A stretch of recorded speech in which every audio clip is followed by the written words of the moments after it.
Assalamualaikum warahmatullahi wabarakatuh. Perkenalkan, nama saya Dela Suci dengan NIM 2020143550 kelas 6N, Prodi PGSD, mata kuliah Metodologi Penelitian dengan dosen pengampu Ibu Kiki Aryani Rum, Magister Pendidikan, Fakultas Keguruan dan Ilmu Pendidikan, Universitas PGRI Palembang. Di sini saya akan membahas tentang yang pertama ada pengertian metode eksperimen, tujuan metode eksperimen, jenis-jenis metode eksperimen, syarat eksperimen, langkah-langkah metode penelitian eksperimen, dan yang terakhir kelebihan dan kekurangan metode eksperimen. Yang pertama saya akan membahas tentang pengertian metode eksperimen. Metode eksperimen yaitu metode yang bertujuan untuk menguji pengaruh suatu variabel terhadap variabel lain atau menguji bagaimana hubungan sebab akibat antara variabel yang satu dengan variabel yang lain. Penelitian eksperimen digunakan apabila peneliti ingin mengetahui pengaruh sebab dan akibat antara variabel independen dan dependen.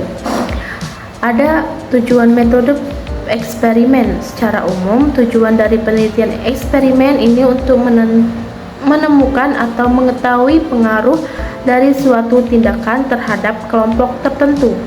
Setelah hasil dari penelitian ini akan dibandingkan dengan kelompok lain yang dapat tindakan berbeda untuk menemukan hubungan sebab akibat dari suatu variabel dilakukan penelitian ini. Selanjutnya ada jenis-jenis metode eksperimen. Ada 4. Yang pertama ada pre-experimental design. Jenis eksperimen ini lebih tepat digunakan untuk mengumpulkan informasi awal terhadap pertanyaan di dalam penelitian yang diangkat. 2. True experimental design.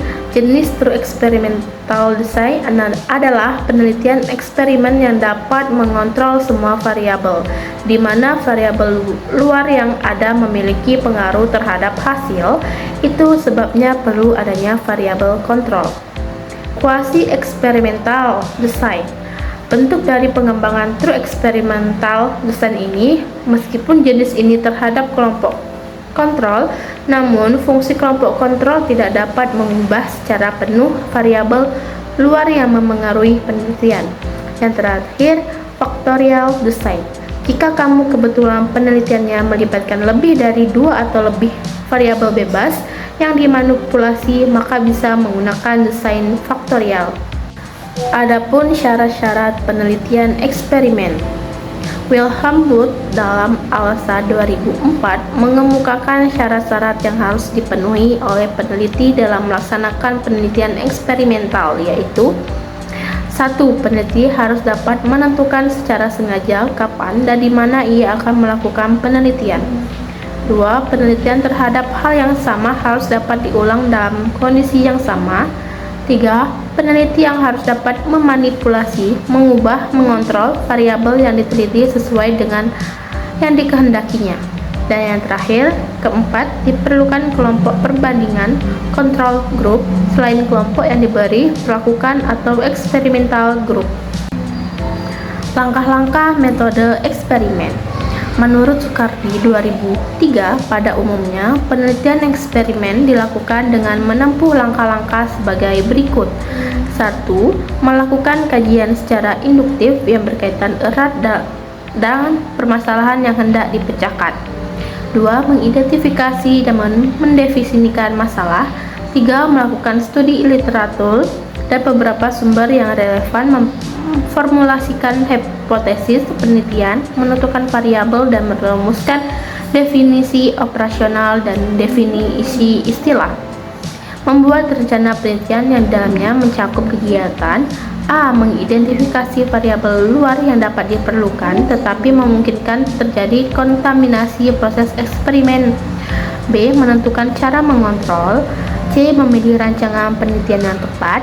D. Menentukan populasi, memilih sampel atau contoh yang mewakili serta memilih sejumlah subjek penelitian. E. Membagi subjek dalam kelompok kontrol maupun kelompok eksperimen. F. Membuat instrumen, variasi, instrumen dan melakukan studi pendahuluan agar diperoleh instrumen yang memenuhi persyaratan untuk mengambil data yang diperlukan. Yang terakhir, saya akan membahas tentang kelebihan dan kekurangan dari metode penelitian eksperimen ini. Kelebihan itu ada metode ini dapat membuat siswa lebih percaya atas kebenaran atau kesimpulan berdasarkan percobaan sendiri daripada hanya menerima kata guru atau buku saja. 2. Dapat mengembangkan sikap mengadakan studi eksploratif tentang sains dan teknologi, suatu sikap dari seseorang ilmuwan. Ketiga, metode ini didukung oleh asas-asas didaktik modern. Kekurangan, metode ini lebih sesuai dengan bidang-bidang sains dan teknologi. 2. Metode ini memerlukan berbagai fasilitas peralatan dan bahan yang tidak selalu mudah diperoleh dan mahal.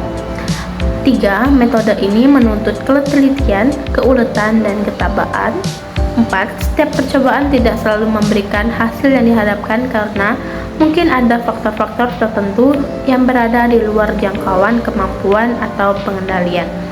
Itulah tadi pembahasan dari kelebihan dan kekurangannya. Itulah dari saya pembahasan tentang metode penelitian eksperimen ini. Sekian dari saya. Terima kasih. Wassalamualaikum warahmatullahi wabarakatuh.